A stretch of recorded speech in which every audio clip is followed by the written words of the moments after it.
Hi friends, എല്ലാവർക്കും UPSC mentor മലയാളത്തിലേക്ക് സ്വാഗതം. ഇന്നത്തെ വീഡിയോയിൽ നമ്മൾ ഡിസ്കസ് ചെയ്യുന്നത് UPSC CDS എക്സാമിനേഷൻ എഴുതുന്നതിന് മുന്നേ അറിഞ്ഞിരിക്കേണ്ട 5 ഇമ്പോർട്ടന്റ് ആയിട്ടുള്ള കാര്യങ്ങളാണ്. സോ നമുക്ക് വീഡിയോയിലേക്ക് പോവാം. അതിനു മുന്നേ ചാനൽ ആരെങ്കിലും സബ്സ്ക്രൈബ് ചെയ്തിട്ടില്ലെങ്കിൽ സബ്സ്ക്രൈബ് ചെയ്ത് സപ്പോർട്ട് ചെയ്യുക. ഫർദർ നോട്ടിഫിക്കേഷൻസിനായിട്ട് ആ ബെല്ലൈക്കൺ കൂടി ഒന്ന് പ്രസ് ചെയ്യുക. സോ നമുക്ക് വീഡിയോയിലേക്ക് പോവാം. ഓക്കെ, ആദ്യമായിട്ട് നമ്മൾ ശ്രദ്ധിക്കേണ്ട കാര്യമാണ് എക്സാം പാറ്റേൺ മനസ്സിലാക്കുക എന്നുള്ളത്. എന്തായിരിക്കണം? നമുക്ക് എക്സാമിന്റെ പാറ്റേൺ, ഏതൊരു എക്സാം എഴുതാം, CDS എന്നല്ല, ഏതൊരു എക്സാം എഴുതാൻ പോകുന്നതിന് മുന്നേ നമ്മൾ എന്തിരിഞ്ഞിരിക്കണം?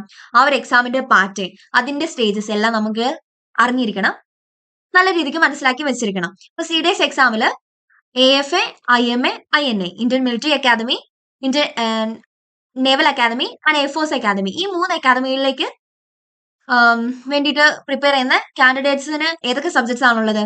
ഇംഗ്ലീഷും ജനറൽ നോളജും മാത്തമാറ്റിക്സും, ഈ 3 സബ്ജക്ട്സ് ആണ് എക്സാമിന് പഠിക്കാനായിട്ടുള്ളത്. പിന്നെ OTA, ഓഫീസേഴ്സ് ട്രെയിനിങ് അക്കാദമി, ആ ഒരു എക്സാം എഴുതുന്ന കാൻഡിഡേറ്റ്സിനാണെങ്കിൽ ഏതൊക്കെ സബ്ജക്ട്സ് ആണുള്ളത്? ഇംഗ്ലീഷും ജനറൽ നോളജും ആണ് ഉള്ളത്. അവർക്ക് എന്തില്ല? മാത്തമാറ്റിക്സ് ഇല്ല. സോ ആ ഒരു കാര്യം എന്ത് ചെയ്തിരിക്കണം? മനസ്സിലാക്കി വെച്ചിരിക്കണം. എക്സാമിൽ എത്ര സബ്ജക്ട്സ് ഉണ്ട്, സിലബസിന്റെ കാര്യങ്ങളൊക്കെ പറയാം, എക്സാമിന്റെ സ്റ്റേജസ് ഏതൊക്കെയാണ്, എക്സാം പാറ്റേൺ എന്താണ്, ഇതെല്ലാം എന്ത് ചെയ്യണം? ഏതൊരു എക്സാം എഴുതുന്നതിന് മുന്നേ നമ്മൾ മനസ്സിലാക്കി വെച്ചിരിക്കണം. പിന്നെ രണ്ടാമത്തെ കാര്യമാണ് സിലബസ്. എന്തുണ്ടായിരിക്കണം? സിലബസിന്റെ ഒരു പ്രിന്റ് ഔട്ട് എപ്പോഴും നമ്മുടെ ടേബിളിൽ ഉണ്ടായിരിക്കണം. ഏതൊരു സബ്ജക്റ്റും പഠിക്കുന്നതിന് മുന്നേ സിലബസ് എടുത്ത് നോക്കുക, ആ ഒരു ടോപ്പിക് നോക്കുക, ആ ഒരു ടോപ്പിക്കിന്റെ നോട്ട്സ് നോക്കുക, എന്നിട്ട് പഠിക്കുക. സിലബസ് ആണ് ഏറ്റവും ഇമ്പോർട്ടന്റ് ആയിട്ടുള്ള കാര്യം. അതിന്റെ ഒരു പ്രിന്റ് ഔട്ട് എപ്പോഴും നമ്മുടെ സ്റ്റഡി ടേബിളിൽ ഉണ്ടായിരിക്കണം.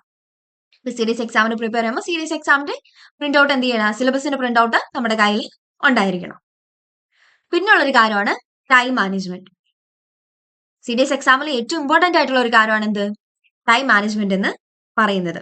കാരണം എക്സാമിന്റെ ടൈമിലായിക്കോട്ടെ, നമ്മൾ പഠിക്കുന്ന ടൈമിലായിക്കോട്ടെ, നമ്മൾ എന്ത് ചെയ്യണം? ടൈം മാനേജ്മെന്റ് പ്രാക്ടീസ് ചെയ്യണം. അതുപോലെ തന്നെ എന്ത് ചെയ്യണം?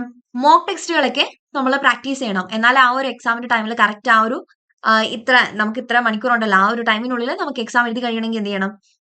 ഇപ്പോഴേ നമ്മൾ ടൈം മാനേജ്മെന്റ് പ്രാക്ടീസ് ചെയ്യണം. ഐ മീൻ മോക്ക് ടെസ്റ്റുകളൊക്കെ നടത്തി നോക്കണം. ഓക്കെ, അപ്പൊ എന്തൊക്കെ കാര്യങ്ങൾ നമ്മൾ നോക്കിയത്? എക്സാം പാറ്റേൺ മനസ്സിലാക്കണം എന്ന് പറഞ്ഞു, സിലബസ് മനസ്സിലാക്കണം എന്ന് പറഞ്ഞു, അതുപോലെ തന്നെ ടൈം മാനേജ്മെന്റിന്റെ കാര്യവും പറഞ്ഞു.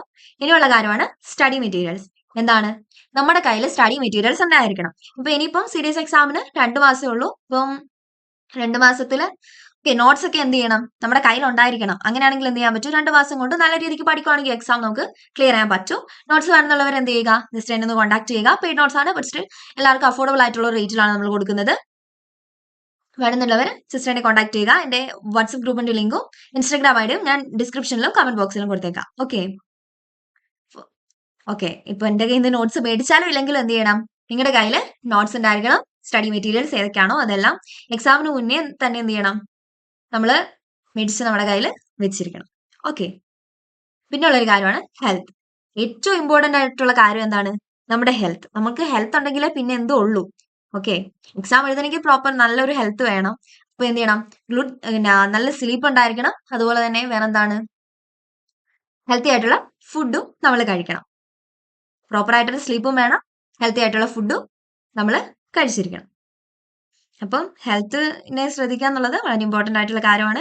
അതുപോലെ ഇപ്പോൾ 8 മണിക്കൂർ 9 മണിക്കൂറൊക്കെ നമുക്ക് ഡെയിലി ഇരുന്ന് പഠിക്കാൻ പറ്റും. ഓക്കെ, 8 മണിക്കൂർ 9 മണിക്കൂറൊക്കെ നമുക്ക് ഡെയിലി പഠിക്കാൻ പറ്റും. പക്ഷെ ഒരു 10-12 മണിക്കൂർ പല ടോപ്പേഴ്സും പല എക്സാം എഴുതി ജയിച്ചവരും പറഞ്ഞിട്ടുണ്ട് 10 മണിക്കൂർ പഠിച്ചു, 12 മണിക്കൂർ പഠിച്ചു. പക്ഷെ നമുക്ക് അങ്ങനെ ഒരിക്കലും എന്ത് ചെയ്യാൻ പറ്റില്ല. ഡെയിലി 10 മണിക്കൂറോ 12 മണിക്കൂറോ ഒന്നും നമുക്ക് പഠിക്കാൻ പറ്റത്തില്ല. സോ എന്ത് ചെയ്യുക? നമ്മുടെ ഹെൽത്തിനെ കെയർ ചെയ്യുക. പിന്നെയുള്ളൊരു കാര്യമാണ് ഒരു പോസിറ്റീവ് മൈൻഡ് സെറ്റ്. ഓക്കെ, നമ്മൾ ഹെൽത്തിന്റെ കാര്യം പറഞ്ഞു, എക്സാം പാറ്റേൺ മനസ്സിലാക്കുന്ന കാര്യം പറഞ്ഞു, സിലബസിനെ കുറിച്ച് പറഞ്ഞു. ഏറ്റവും ഇമ്പോർട്ടന്റ് ആയിട്ടുള്ള ഒരു കാര്യം തന്നെയാണ് എന്ത്? ഒരു പോസിറ്റീവ് മൈൻഡ് സെറ്റ്. അതായത് ഇത് പലരും പറഞ്ഞു കേട്ടിട്ടുണ്ട്, ഇത് എന്താ CDS എക്സാം ടോപ്പേഴ്സിന് വേണ്ടിയിട്ടുള്ള എക്സാം ആണ്, ഇതിൽ സെലക്ട് ആവാന്ന് പറഞ്ഞാൽ ഭയങ്കര ഡിഫിക്കൽട്ട് ആയിട്ടുള്ള കാര്യമാണ്. അങ്ങനെയൊന്നുമല്ല. എന്ത് ചെയ്യാൻ പറ്റും? നമ്മൾ പഠിക്കുവാണ് എങ്കിലും നമുക്ക് എന്ത് ചെയ്യാൻ പറ്റും? ഈ എക്സാം ക്ലിയർ ചെയ്യാൻ പറ്റുന്നതേ ഉള്ളൂ. അത് നമുക്ക് വേണ്ടത് ഞാൻ ഈ എക്സാം പാസ്സാവും എന്നൊരു മൈൻഡ് സെറ്റ് ആണ്. ഒരു പോസിറ്റീവ് മൈൻഡ് സെറ്റ് ഉണ്ടെങ്കിൽ മാത്രമേ എന്ത് ചെയ്യാൻ പറ്റുള്ളൂ? നമുക്ക് ആ ഒരു എക്സാം എഴുതി ജയിക്കാൻ പറ്റത്തുള്ളൂ. അല്ലാതെ നമ്മൾ എക്സാം എഴുതുന്നതിന് മുന്നേ നമുക്ക് ഡൗട്ടാണ്, ഓക്കെ ഞാനിത് പാസ്സാവുമോ, ഇത് എന്നെ കൊണ്ട് പറ്റുന്ന എക്സാം ആണെന്ന് നോക്കി അങ്ങനെ ഒരു രീതിക്ക് നടക്കുവാണെങ്കിൽ എന്ത് ചെയ്യാൻ പറ്റും? നമുക്ക് ഒരിക്കലും ഈ ഒരു എക്സാം പാസ്സാവാൻ പറ്റത്തില്ല. പക്ഷെ ആദ്യം നമുക്ക് വേണ്ട എന്താണ്? ഒരു പോസിറ്റീവ് മൈൻഡ് സെറ്റ് ഉണ്ടായിരിക്കണം. അപ്പൊ പറഞ്ഞ കാര്യങ്ങൾ എന്തൊക്കെയാണെന്ന് കൂടി നോക്കാം. എക്സാം പാറ്റേൺ നമ്മൾ മനസ്സിലാക്കിയിരിക്കണം. ഇപ്പം IMA, INA, AFA എന്താണ്? English, general knowledge and mathematics ആണ് പഠിക്കാനുള്ളത്. OTA ആണെങ്കിൽ ജനറൽ നോളജും ഇംഗ്ലീഷും ഉള്ളു, അവിടെ മാത്തമാറ്റിക്സ് വരുന്നില്ല. പിന്നെയുള്ളതാണ് സിലബസ്. സിലബസിന്റെ പ്രിന്റ് ഔട്ട് എന്ത് ചെയ്യണം? നമ്മുടെ കയ്യിൽ എപ്പോഴും ഉണ്ടായിരിക്കണം. പിന്നെ ടൈം മാനേജ്മെന്റ് നമ്മൾ പ്രാക്ടീസ് ചെയ്യണം. പിന്നെ എന്താണ്, ഇടയ്ക്കിടയ്ക്ക് എന്ത് ചെയ്യണം? മോക്ക് ടെസ്റ്റുകളൊക്കെ ചെയ്ത് നോക്കണം. ഡെയിലി മോക്ക് ടെസ്റ്റ് ചെയ്യുന്നത് നല്ലതാണ്. അതെന്താണ്, നമ്മുടെ എക്സാമിൽ ഒരു സ്പീഡ് ഇംപ്രൂവ് ചെയ്യാനായിട്ട് ഹെൽപ്പ് ചെയ്യും. പിന്നെയുള്ളതാണ് സ്റ്റഡി മെറ്റീരിയൽസ്. സ്റ്റഡി മെറ്റീരിയൽസ് എന്ത് ചെയ്യണം? നമ്മുടെ കയ്യിൽ എപ്പോഴും ഉണ്ടായിരിക്കണം. അതുപോലെ തന്നെ നോട്ട്സ് വേണമെന്നുള്ളവർ എന്ത് ചെയ്യുക? എന്നെ കോൺടാക്ട് ചെയ്യുക. പെയ്ഡ് നോട്ട്സ് ആണ്, പക്ഷെ അഫോർഡബിൾ ആയിട്ടുള്ള റേറ്റിലാണ്. ഓക്കെ. പിന്നെയുള്ളതാണ് take care of your health. ഹെൽത്തിന് എന്ത് ചെയ്യാം? നമ്മൾ ഭയങ്കര ഇമ്പോർട്ടൻസ് കൊടുക്കുക. Proper sleep, good and healthy food. Okay, നല്ല അല്ലെങ്കിൽ ഹെൽത്തി ആയിട്ടുള്ള ഫുഡ് കഴിക്കണം. അതുപോലെ എന്താണ്, പ്രോപ്പർ സ്ലീപ്പും ഉണ്ടായിരിക്കണം. പിന്നെയുള്ളൊരു കാര്യമാണ് ഒരു പോസിറ്റീവ് മൈൻഡ് സെറ്റ്. ഇതാണ് ഏറ്റവും ഇമ്പോർട്ടന്റ് ആയിട്ടുള്ള കാര്യം. അതും എന്ത് ചെയ്യുക? നമ്മൾ ശ്രദ്ധിക്കുക. എപ്പോഴും ഒരു പോസിറ്റീവ് മൈൻഡ് സെറ്റ് ഉണ്ടായിരിക്കുക.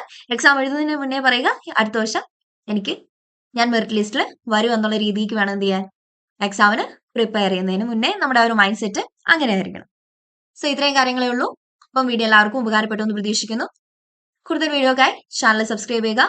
ഫോർ ദ നോട്ടിഫിക്കേഷൻസ് ആയിട്ട് ബെല്ലൈക്കൺ കൂടി ഒന്ന് പ്രസ് ചെയ്യുക. Thank you.